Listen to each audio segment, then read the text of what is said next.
So, what happens when a huge, global tech company misses a super important detail and a single user just decides to fix it themselves?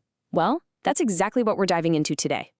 Just picture it for a second. You've just got this brand new, cutting-edge car. It looks amazing, it's full of tech, but there's a big problem.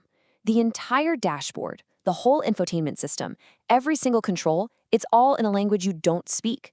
Talk about frustrating, right? And that exact scenario is at the heart of our story. This kind of problem is really a side effect of success. All these tech and car companies are just exploding onto the global scene, pushing their products into totally new markets at a wild pace.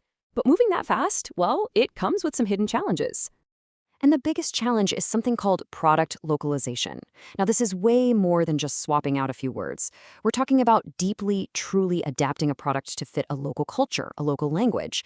And when companies get this wrong, they leave a huge, frustrating gap for the people actually using their stuff. Okay, so let's get out of the theory and into the real world. For this story, we're heading to Uzbekistan.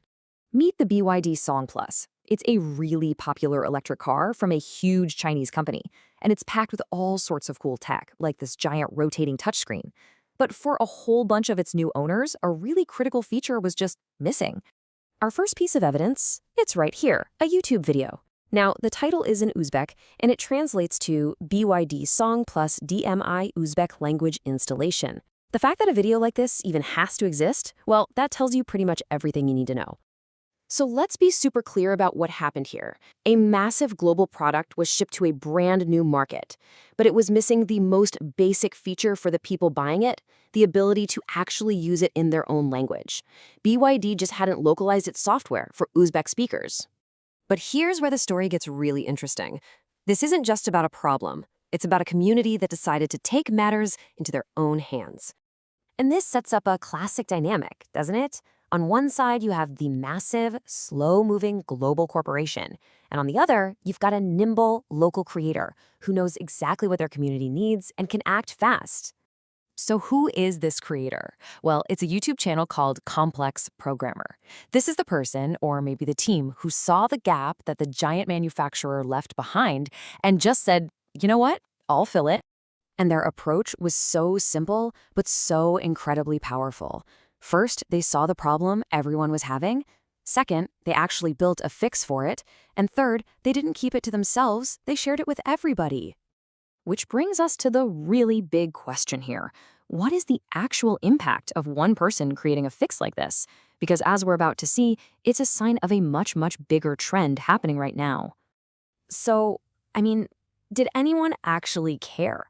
Was this whole effort from Complex Programmer just a nice gesture? Or did it really connect with the people it was supposed to help?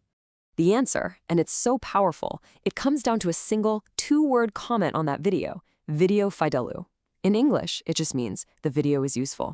Just 2 words. But those 2 words are everything. They prove the fix actually works. They prove there's real demand for this feature. They shine a huge spotlight on the manufacturer's mistake, and they perfectly capture the incredible power of the creator economy.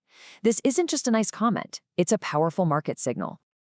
And what this really shows us is a massive shift in how we interact with technology. We're not just passive consumers anymore, are we? We're becoming active participants. We're becoming co-creators, shaping and improving the products we use.